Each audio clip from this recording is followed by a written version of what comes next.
예수님께서 십자가의 사역을 완성하시기 위해서 이제 예루살렘으로 들어가시지 않습니까? 예루살렘 입성이라고 말하기도 합니다. 그래서 예수님은 이제 제자들과 함께 유월절을 지키시면서 성찬식을 행하십니다. 이제 예수님은 자신이 하늘로 올라갈 것을 성찬식을 하고 떡을 같이 먹으면서 제자들에게 알리십니다. 예수님은 자신이 떠나가면 제자들만 남게 되는데 이것이 주님의 마음에 부담이 되었습니다. 그래서 제자들이 자신이 없을 때 제자들이 어떻게 살아야 하고 누가 자신의 제자인지 참된 제자의 삶이 무엇인지를 알려주고 싶었습니다. 또한 예수님은 자신이 없는 동안에 제자들에게 일어날 일들에 대해서도 예언을 하고 있습니다. 오늘 첫 번째로 우리가 살펴볼 내용이 있는데요. 1절에 나오는 세상에 있는 자기 사람들을 사랑하시되 끝까지 사랑하시니라 라는 그 말씀을 우리가 한번 살펴보기를 원합니다. 성찬식을 하면서 이제 예수님께서 하늘로 올리우시기 전에 남겨진 그 제자들을 향해서 하시는 말씀입니다. 세상에 있는 자기 사람들을 사랑하시되 끝까지 사랑하신다라는 그런 말씀입니다.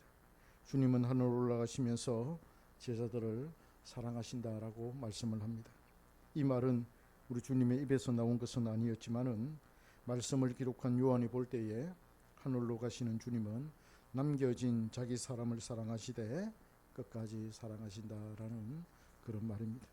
우리가 여기에서 주목할 것이 있는데 바로 자기 사람이라는 말과 또 끝까지 사랑한다라는 그 말입니다. 자기 사람은 누구를 가리키는 것입니까? 누가 주님의 사람이고 주님께서 내 사람이다라고 했을 때 누가 주님의 사람이 되겠습니까? 오늘 본문 18절에 보면 내가 너희 모두를 가리켜 말하는 것이 아니라 나는 내가 택한 자들이 누구인지 알미라. 그러나 내 떡을 먹는 자가 내게 발꿈치를 들었다 한 성경을 응하게 하려는 것이니라 라고 말합니다. 여기서 우리는 주님의 자기 사람이 누구인지를 알 수가 있습니다. 또한 누가 자기 사람이 아닌지도 알 수가 있습니다. 주님은 시편 41편 9절 말씀을 인용을 하시면서 그 말씀이 가룟 유다가 자신을 배반할 것이라는 그런 예언임을 언급하였습니다. 나와 함께 떡을 먹는 그 사람이 돌아서서 발뒤꿈치를 들었다라는 그 시편의 그 말씀은 바로 가룟 유다를 의미한다. 그렇게 주님은 해석을 합니다. 가룟 유다는 12사도에 포함이 되어서 3년 동안 주님과 동거동락을 하였지만은 그는 주님께 속한 자가 아니었습니다. 그는 결국 주님을 은30에 팔아 넘길 사람이었죠. 주님은 또 자기 사람이 누구인지를 요한복음 12장 39절에서 또 41절을 통해서 말씀을 하십니다. 이 말씀은 주님이 이사야 선지자의 글을 인용한 말씀인데요. 사람들이 주님을 믿지 못한 것은 그들의 믿지 않으려고 하는 완고한 의지도 포함이 되지만은 이것은 주님께서 그들의 눈을 멀게 하고 마음을 완고하게 하여서 그들로 하여금 눈으로 보고 마음으로 깨닫고 돌이켜서 주님으로부터 고침을 받지 못하게 하신 것도 포함이 됩니다. 그래서 이 이사야의 이 말씀은 들어도 듣지 못하고 보아도 보지 못하고 깨닫지 못하도록 하게 하신 그 원인이 누구냐? 바로 하나님이시다 라는 것을 말씀을 하고 있습니다. 이사야가 이렇게 말한 것은 그가 주 예수님의 영광을 미리 바라보고 예언을 한 것이죠. 주님께서 이사야의 말을 그렇게 해석을 하셨습니다. 결국 이 말씀은 주님께서 만세전에 택한 자가 자기 사람이라는 것을 보여줍니다. 누가 자기 사람입니까? 만세전에 하나님께서 택한 사람, 그 사람이 나중에 나를 믿을 것이다, 그 사람이 나중에 믿고 의롭게 행할 것이다, 그걸 미리 바라보고 선택한 것이 아니라 아무런 조건 없이 하나님의 기쁘신 그 뜻에 따라서 하나님께서 자기 사람들을 선택을 하셨다는 것입니다. 그래서 우리는 이 말씀을 대할 때, 내가 택함을 받은 사람이야. 나는 가룟 유다와 같은 사람이 아니야. 나는 택함을 받은 사람이야. 나는 끝까지 난 주님을 사랑할 거야. 그런 마음을 가지시기를 바랍니다. 누가 택함 받은 사람입니까? 바로 내가 택함 받은 사람이야. 할렐루야. 그렇게 여겨야 됩니다. 칼빈도 그렇게 말했습니다. 교회를 다니는 모든 사람들, 예수 그리스도를 입으로 시인하고 고백하는 모든 사람들은 다 그 사람들은 택함 받은 사람이다 라고 그렇게 자기가 확신을 해야 된다, 이렇게 말하기도 하였습니다. 그래야 우리에게 유익이 있습니다. 나는 택함 받은 사람이다. 설교를 듣는데 내가 이거 택함 받은 사람인가 아닌가 아리송하다, 이거보다는 설교 말씀을 들을 때 나는 만세전에 하나님께서 기쁘신 뜻으로 나를 아시고 택하셨다. 나는 택함 받은 백성이다. 그렇게 스스로에게 적용을 시켜야 될 것입니다. 그 다음, 주님은 자기 사람을 사랑하시되 끝까지 사랑하신다고 말씀합니다. 이 말씀은 주님께서 중도에 포기하거나 버리는 일이 없다는 말씀입니다. 우리 안에서 착한 일을 시작하신 이가 그리스도 예수의 날까지 이루신다라고 바울은 빌립보서에서 말했습니다. 예수의 날은 이 세상의 끝날입니다. 마지막 날입니다. 그날까지 우리를 지키시고 보호하시며 우리의 구원을 완성시켜 가시는 것입니다. 중도에 포기하는 법이 없다는 것입니다. 주님은 자신의 택한 백성들, 자기 사람을 결코 중도에 포기하지 않으십니다. 끝까지 사랑하십니다. 이것이 바로 복음이고 복입니다. 성경에 보면 시편에도 그렇고 잠언서에도 그렇고 중도에 나를 버리지 마옵소서, 중도에 나를 포기하지 마옵소서라는 그런 구절들이 몇 군데 나옵니다. 중년의 때에 나를 버리지 말아달라고, 중도에 나를 버리지 말아달라고 하는 시인들의 그런 성도들의 절규가 시편 곳곳에 등장하고 있습니다. 왜? 우리가 중년에 버림을 받을 수 있기 때문입니다. 그러나 오늘 본문은 주님께서 끝까지 하나님의 택한 자기 백성들은 끝까지 지키시고 보호하셔서 우리를 구원의 길로 인도하신다고 말씀을 합니다. 주님의 자기 사람은 택함을 받았기 때문에 주님 섬기는 것을 끝까지 지속적으로 행할 수가 있습니다. 한번 시작한 일을 완성하기까지 한결같이 꾸준히 지속할 것입니다. 하나님의 양자의 영의 지배를 받기 때문에 성령의 인도를 끝까지 그는 받게 될 것입니다. 사탄은 우리가 죽을 때까지, 천국에 갈 때까지, 우리 육신의 이 호흡을 멈출 때까지 우리를 공격해 옵니다.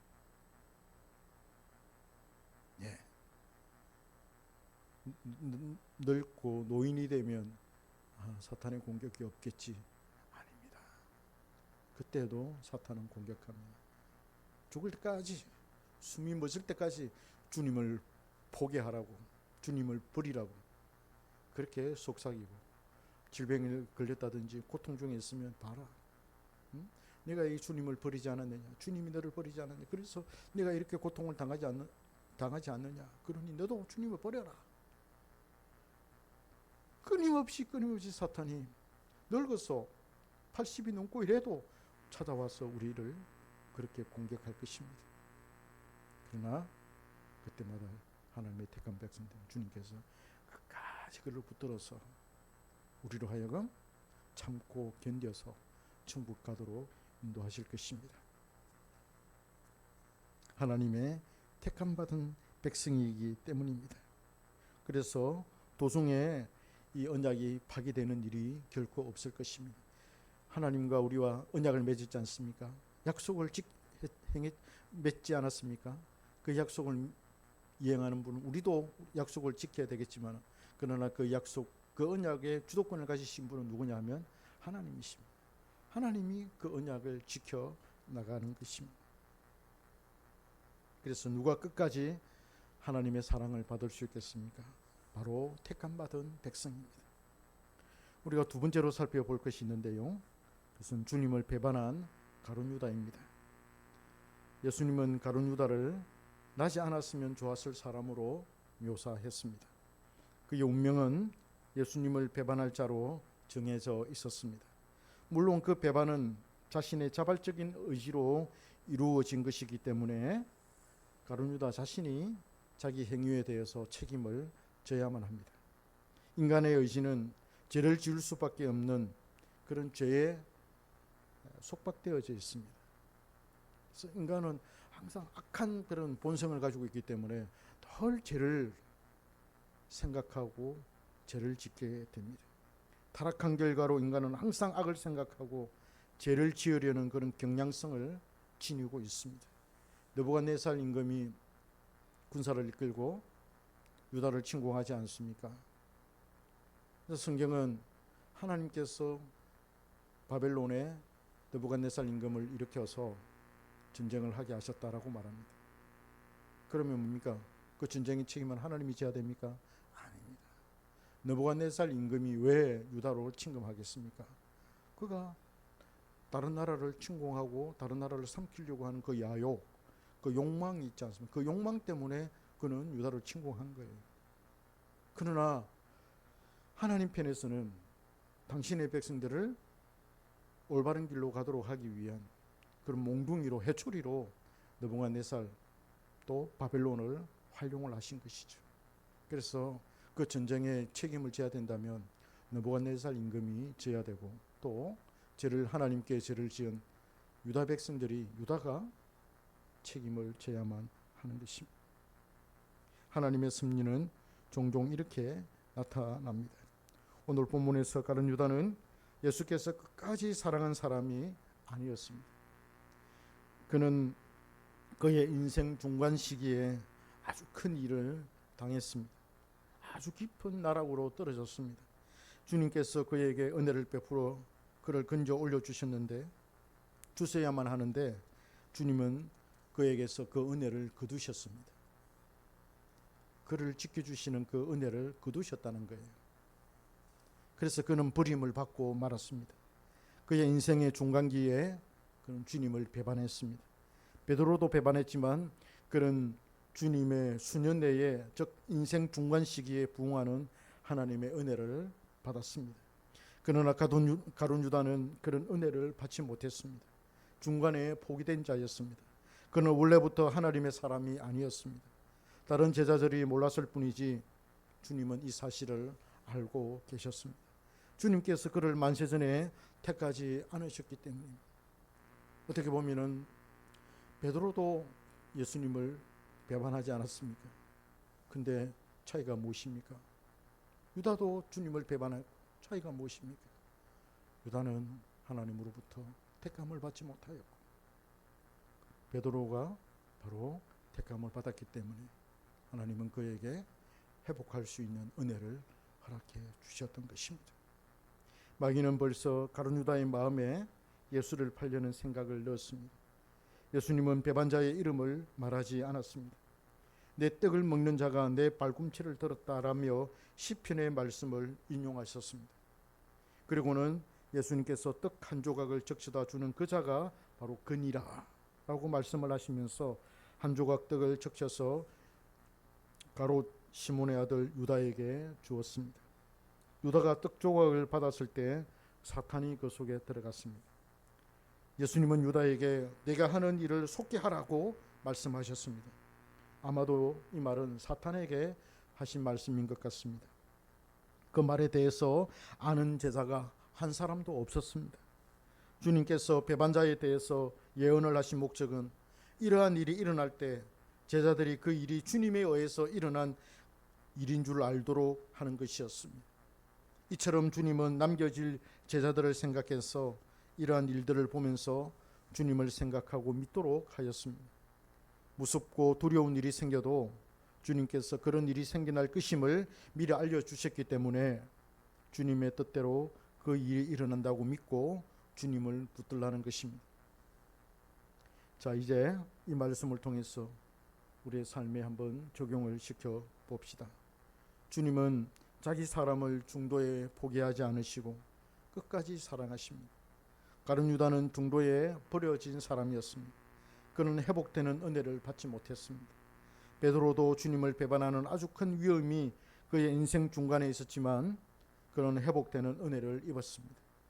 이스라엘 초대왕 사울 왕도 그의 인생 중간 시기에 주님의 말씀을 부림으로 그도 역시 하나님으로부터 부림을 받았습니다. 그러나 다윗도 죄를 많이 지었으나 그는 다시 회복이 되었습니다. 요셉이 감옥의 간수로 있을 때 떡 맡은 관원장과 술 맡은 관원장에 대해 꿈을 꾸었을 때 한 사람은 복권되었지만 한 사람은 죽임을 당했습니다. 이처럼 하나님의 택한 사람, 주님의 사람은 다시 회복되지만 버림을 받은 사람은 회복이 되지 않습니다. 압살롬은 중간에 버림을 받았지만 솔로몬은 회복되었습니다. 솔로몬도 말년에 죄를 많이 지었습니다. 그럼에도 불구하고 하나님은 솔로몬을 살려주셨습니다. 압살롬의 책사 아히도벨과 다윗의 책사 후세도 마찬가지입니다. 아히도벨은 버림을 받았지만 후세는 다윗과 함께 복권이 되었습니다. 아히도벨은 자신의 말이 묵히들지 않고 자신의 계획이 숲으로 돌아가자 그가 고향으로 조용히 내려가서 목매달아 스스로 자결한 사건을 우리가 잘 알고 있지 않습니까? 성경에는 인생의 중간 시기에 버림받은 사람들이 많이 나옵니다. 바울도 자신이 남에게 전파한 후에 버림을 받을까 봐 두려워한다고 말합니다.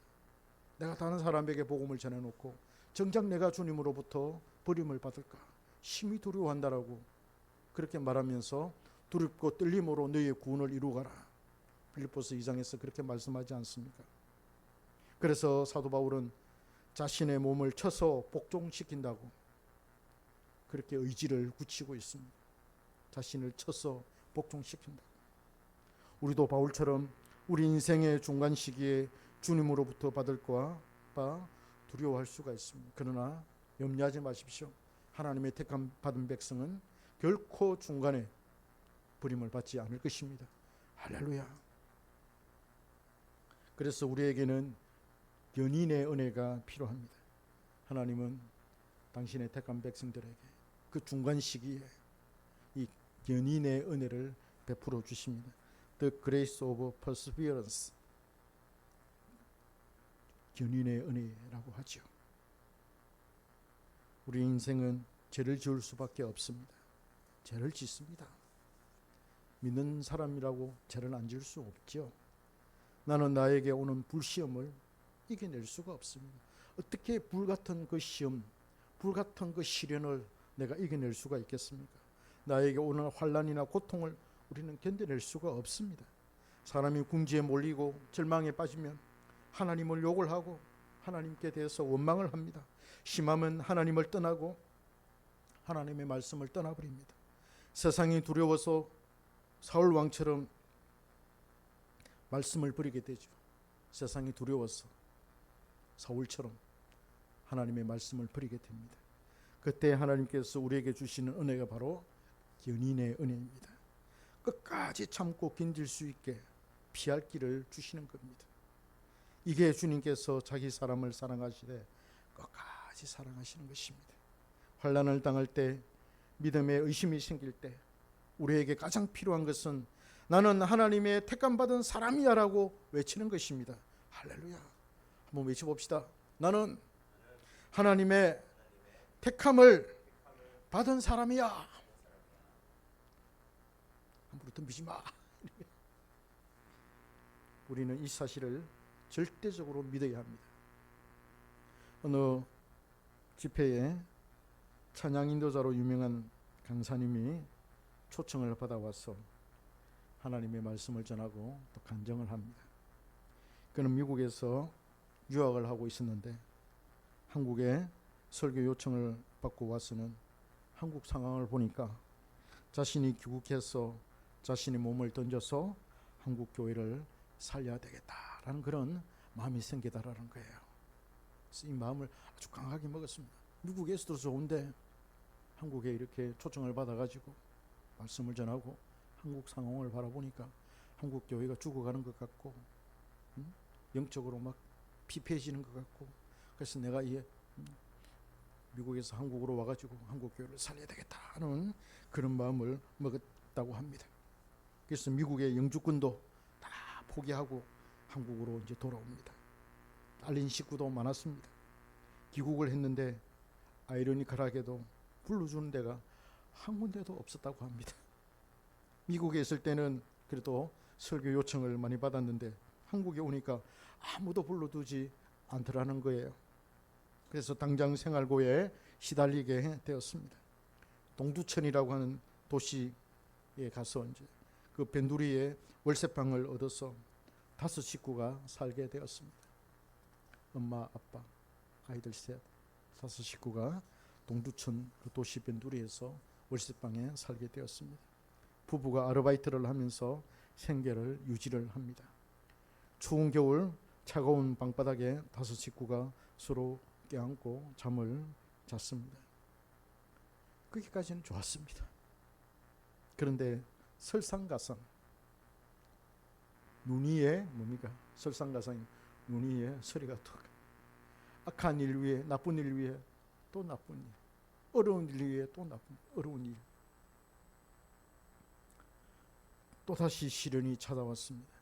사랑하는 딸아이가 불치병에 걸려서 다 죽어가게 되었습니다. 병원에서 수술도 하였지만 더 이상 가망이 없다는 그런 선고를 내렸습니다. 그래도 기도하며 딸을 살려보겠다며 하나님께 막 매달렸습니다. 하나님께서 그 기도를 들어주지 않는 거예요. 갈수록 딸의 병세가 더 악화되어져 갑니다. 딸은 이제 걸을 수도 움직일 수도 음식을 먹을 수도 없었습니다. 마지막 고비가 찾아왔습니다. 이제 죽었구나. 이제 끝났구나. 이제 뭐 죽을 그런 일보 직전에 놓여 있었습니다. 그때 그 아빠는 하나님께 나가서 기도합니다. 씩씩거리면서 기도합니다. 그동안 자신이 당했던 고난을 하나님께 쭉 나열하면서, 하나님, 내가 미국에 있어도 되는데 한국 교회를 바라보면서 내가 한국 교회를 살려야 되겠다는 그런 마음을 품고, 영주권도 내가 다 포기하고 이렇게 왔는데 이게 무슨 일입니까? 월세방에 사는 것도 괜찮고 한데 사랑하는 아이가 이게 다 죽어가고 있는데 이 목숨을 살려주지 않으면 어찌합니까? 그래서 자기가 막 그동안 당했던 그 괴로움들, 아픔들을 쭉 이렇게 하나님 앞에 나열을 합니다. 도대체 하나님은 왜 나에게 이러시느냐고. Why me? 왜 나에게? Why not me? 왜 나에게 그러시느냐고. 하나님께서 제 딸을 살려주지 않으면 나는 이제 하나님을 저주하는 그런 사역을 하겠다며 하나님을 향해 욕을 했다는 겁니다. 이해가 돼요. 한번 당해 보십시오. 우리는 그런 거 안 당해봤기 때문에 당해보면 이해가 됩니다. 결국 그 딸아이는 어떻게 됐겠습니까? 하나님께서 그 기도를 들어주셨어요. 그 딸아이는 하나님의 기적으로 살아나게 되었습니다. 담당 의사도 놀라고, 죽는 줄 알았는데, 죽는다고 생각했는데 살아나니까 담당 의사도 놀라고 가족들도 놀랐습니다. 가장 크게 놀란 사람이 누구일까요? 아이의 아빠였습니다.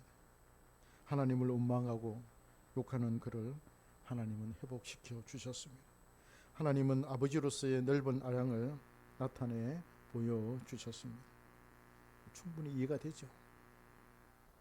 얼마나 고생을 많이 했으면 하나님을 향해 이제 하나님을 저주하는 그런 사역을 하겠다고 협박까지 했겠습니까? 그러나 우리는 그러지 말아야 합니다. 아무리 우리가 죽을 지경에 놓여 있다 하더라도 하나님을 향해 욕을 한다든지 원망해서는 안 되는 것입니다. 끝까지 참고 견디면, 욕을 안 해도, 그렇게 하나님에 대해서 협박 안 해도 하나님께서 다 알아서 해주실 것입니다. 할렐루야. 그럼에도 이 이야기는 하나님께서 자신의 백성들을 끝까지 보호하시며 지키시는 그런 모습을 말하고 있습니다. 그러하기에 우리에게 끝까지 참고 견딜 수 있는 그런 견인의 은혜를 주시는 것입니다. 하나님의 택한 백성, 주님의 사람에게는 이런 은혜가 주어집니다. 우리는 그 견인의 은혜를 받음으로 고통 중에서도 참고 견딜 수 있습니다. 이 또한 고통 가운데 찾아오시는 하나님의 사랑입니다. 할렐루야. 우리 주님은 자기 백성을 끝까지 사랑하시는 분이고 끝까지 자기 백성을 책임지시는 분이십니다. 우리는 하나님의 택한 받은 백성이라는 사실을 절대 잊어서는 안 됩니다. 우리는 가룟유다처럼 하나님을 배반한다든지 예수님을 배반한다든지 사울왕처럼 극적인 순간에 하나님의 말씀을 딱 버린다든지 하나님의 말씀을 딱 버리고 제쳐놓고 지 마음대로 한다든지 그런 사람은 이미 버림받은 사람 아니겠습니까? 그래서 끝까지 하나님 말씀을 붙드는 이 사람이 하나님의 택함받은 사람입니다. 나는 하나님의 택함받은 백성이야. 그렇게 다짐하시기를 바랍니다. 오늘 이 설교를 들으면서 그래서 하나님은 끝까지 나를 지키시고 하나님은 끝까지 나를 보호하실 거야. 확신하시기를 바랍니다. 믿으시기를 바랍니다. 그걸 믿을 때 우리에게는 큰 위기 있고 또 우리의 힘이 나게 될 것입니다.